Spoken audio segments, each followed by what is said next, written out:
हमारे YouTube channel Shivam tutorial में आपका स्वागत है। दोस्तों, आज हम बात करने वाले हैं बिहार के जितने इंजीनियरिंग कॉलेज हैं उसमें जो एमटेक कोर्स में जो एडमिशन मिलता है उसके बारे में। दोस्तों, एडमिशन आपको कैसे मिलता है, एडमिशन की पूरी प्रक्रिया क्या है, इसके लिए एलिजिबिलिटी क्या है, फी कितने लगते हैं, ये सारी जानकारी मैं इस वीडियो में आपको देने वाला हूँ। दोस्तों, सबसे पहले हम आपको बता दें कि ये जो काउंसलिंग होती है वो PGEAC के नाम से होती है, post graduate engineering admission counselling. और दोस्तों, ये काउंसलिंग है वो BCEC बोर्ड के थ्रू करवाया जाता है बिहार के जो गवर्नमेंट इंजीनियरिंग कॉलेज हैं उसमें एडमिशन के लिए, एमटेक कोर्स के लिए। दोस्तों, सबसे पहले हम आपको बता दें कि ये जो काउंसलिंग होती है वो एमटेक कोर्स में एडमिशन के लिए होती है, वो बिहार के इंजीनियरिंग कॉलेज में और वो भी गवर्नमेंट इंजीनियरिंग कॉलेज में। दोस्तों, उसके बाद हम आपको बता दें कि जो एमटेक का जो कोर्स है वो एमटेक मशीन डिजाइन है, वो MIT मुजफ्फरपुर में चल रही है। उसके बाद एमटेक थर्मल इंजीनियरिंग है, वो भी MIT मुजफ्फरपुर में 2 कोर्स अभी चल रही है। उसके बाद में MTech micro electronics and VLSI technology है, वो BCE भागलपुर में चल रही है। और उसके बाद एक पावर सिस्टम का कोर्स है, वो NCE चंडी में अभी चल रही है। दोस्तों, नालंदा कॉलेज यहाँ शुरू हुआ है, वो पावर सिस्टम का कोर्स हुआ है। दोस्तों, पहले आपको बता दें कि बस 2 ही कॉलेज थे वहाँ पे एमटेक की पढ़ाई हो रही थी, लेकिन पिछले साल चंडी में जो चंडी का इंजीनियरिंग कॉलेज है वहाँ पे पावर सिस्टम कोर्स शुरू किया गया है। दोस्तों, हम यहाँ सीट की बात करें तो यहाँ आपको बता दें कि MIT मुजफ्फरपुर में मशीन डिजाइन में टोटल 18 सीट है। और आप यहाँ देख सकते हैं कैटेगरी वाइज सीट का इतना डिस्ट्रीब्यूशन किया गया है। उसके बाद में आपको बता दें कि MIT मुजफ्फरपुर है, वहाँ पे थर्मल इंजीनियरिंग कोर्स में आपको टोटल 18 सीट है। तो टोटल इतने मतलब कैटेगरी वाइज डिस्ट्रीब्यूशन आप देख सकते हैं। उसके बाद NCE चंडी की बात करें तो यहाँ पावर सिस्टम की पढ़ाई हो रही है, तो टोटल 30 सीट पे एडमिशन मिलता है, जिसमें अनरिजर्व का 12 सीट है, SC कैटेगरी का 5 सीट है, EBC का 5 सीट है, BC का 4 सीट है, RCG का 1 सीट है, EWS का 3 सीट है, DQ का 1 सीट है। तो टोटल 30 सीट पे यहाँ पे एडमिशन मिलता है। उसके बाद BCE भागलपुर में micro electronics and VLSI technology है, तो यहाँ पे आपको टोटल 30 सीट पे एडमिशन मिलता है।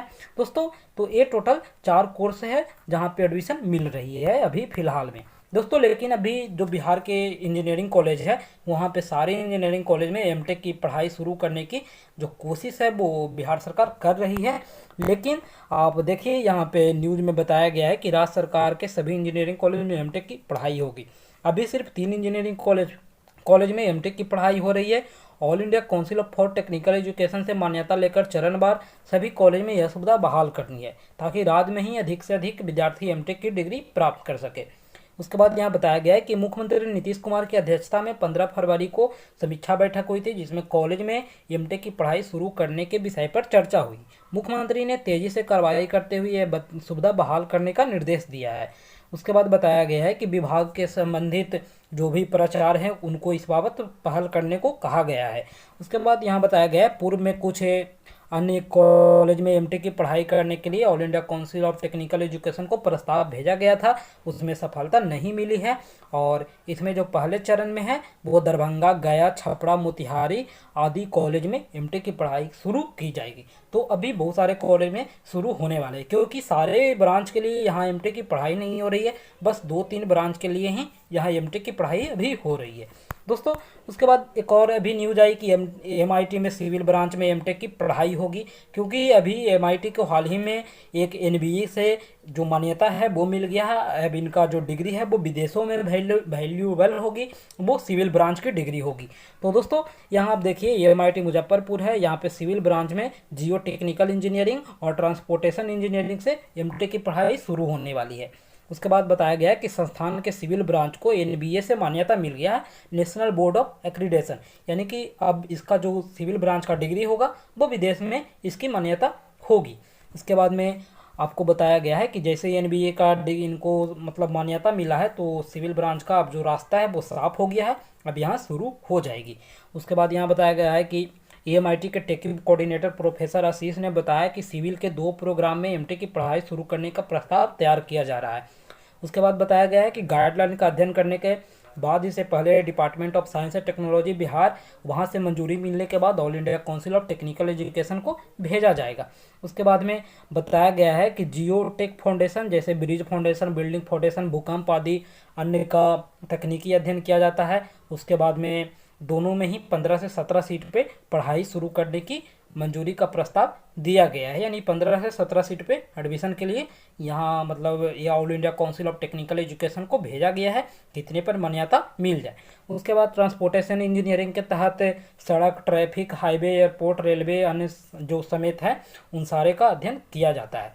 आप भी बता दें कि मैकेनिकल ब्रांच से यहाँ टोटल 36 सीट पे एमटेक की पढ़ाई हो रही है, जो मैंने ऊपर अभी बता चुका हूँ।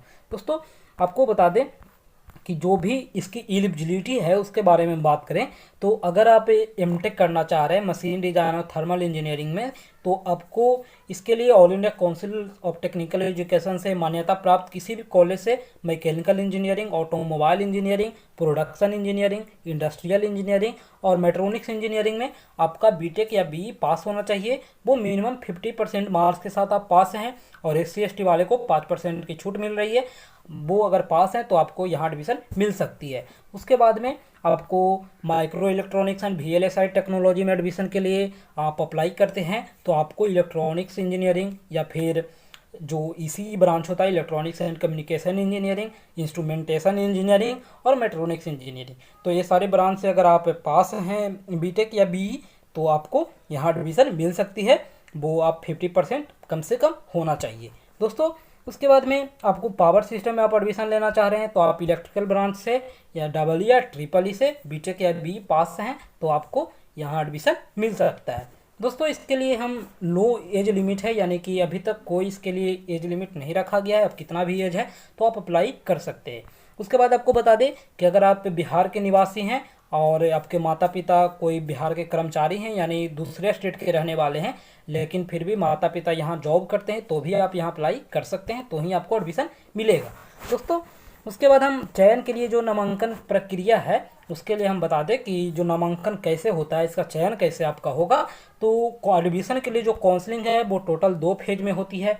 पहले फेज का जो काउंसलिंग है उसमें गेट क्वालिफाइड स्टूडेंट को उनके मेरिट के हिसाब से चयन किया जाता है, यानी कि जो पहला काउंसलिंग होगा उसमें पहले गेट क्वालिफाइड स्टूडेंट को मौका मिलेगा। उसके बाद में जो भी स्टूडेंट सीटें बच जाती है तो जो भी स्टूडेंट होंगे जिनका गेट क्लियर नहीं हुआ होगा तो उनको मौका मिलेगा, वो उनको एडमिशन मिल सकता है। दोस्तों उसके बाद बताया गया कि अगर आपके पास गेट का स्कोर नहीं है यानी आपने गेट का एग्ज़ाम नहीं दिया या फिर पास नहीं कर पाए तो आप अपने बीटेक या बैचलर ऑफ इंजीनियरिंग का जो भी डिग्री लिए होंगे कहीं से तो उसी के आप जो मार्क्स आए होंगे उसी के मार्क्स पे आप अप्लाई करें। और उनके लिए बता दें कि दोनों का अलग अलग मेरिट लिस्ट बनता है, क्योंकि जो गेट क्वालिफाइड होते हैं उनका अलग और नॉन गेट वाले का अलग मेरिट लिस्ट बनता है। लेकिन ये भी बात आपको बता दें कि सीट कम होती है तो फिर जो नॉन गेट वाले होते हैं उनको कम चांस रहता है कि उनका एडमिशन मिलेगा, क्योंकि गेट क्वालिफाइड स्टूडेंट ही बहुत सारे हो जाते हैं और उनको एडमिशन मिल जाता है, क्योंकि पहले गेट क्वालिफाइड स्टूडेंट को मौका दिया जाता है। तो आप देख सकते हैं इसका जो काउंसलिंग का फ़ी रखा गया है वो टोटल 2200 रुपये आपको काउंसलिंग का लगते हैं।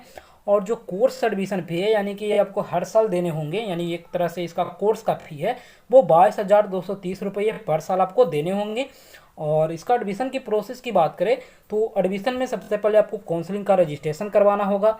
उसके बाद में आपको मेरिट लिस्ट जारी होगा, यानी BCSE बोर्ड के थ्रू आपका जैसे ही रजिस्ट्रेशन होगा तो ये अपना मेरिट लिस्ट जारी करेगा, ये अपना रैंक कार्ड जारी करेगा।